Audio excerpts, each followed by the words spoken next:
Good morning and welcome to another wild word of wisdom. Wow. This morning we're talking about the concept of release. The title today is Releasing in Layers. Releasing in layers. When you think about this idea, imagine if you've ever lived in a very cold climate or even a very warm climate. You're taught to dress in layers. Now, if you're just visiting a place, you don't understand this concept.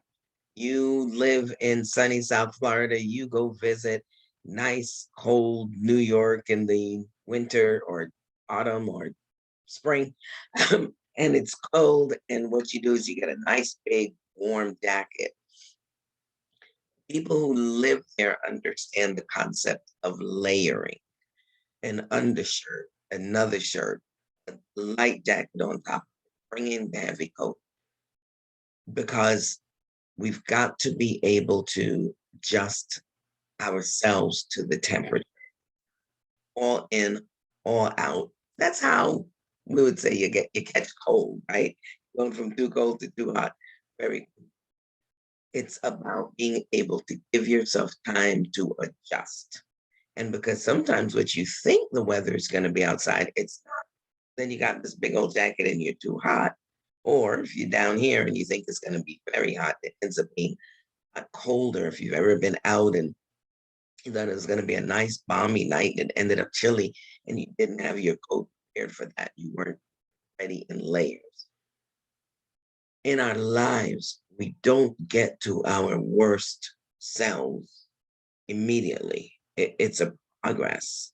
It's progressive. We do it in layers, in stages, and after experience, trauma after trauma, layers. And if you're anything like me, pound after pound, you didn't just wake up one day overweight. You didn't just wake up one day tired. You didn't just wake up one day with your mind fuzzy. There were progressive moments where you gave away some of your best self. And most of the time, we're doing that in an effort to appease ourselves. I can tell you, it's a whole other thought. Sometimes we say we're doing it for other people, whether we're doing it for the spouse, kids, or the vine, we are doing it for, no, not the vine. What is it? Right? Whatever we're doing it for, ultimately, we're doing it for ourselves. We're doing it so that we can feel comfortable, we can feel wanted, or we can feel valued, or we can feel significant, we can feel some warped version of love. And if we can shift all of those wants to taking some time to identify what I really need.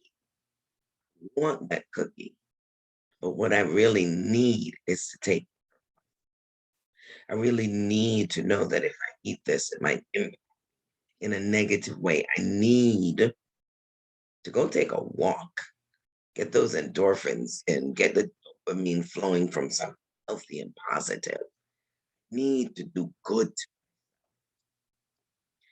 but I have to learn how to do that in layers. We all know we've done the crash diets, we've done the everything out, we've done the I will never eat meat again. Most of us have given up something, and I don't mean for a short-term fast. I'm talking for a I will never do it again. Then give it enough time, give it enough sorrow, give it enough circumstance, we find ourselves back to it, take to the vine, and we are always frustrated, irritated, aggravated, feeling guilty, feeling ashamed,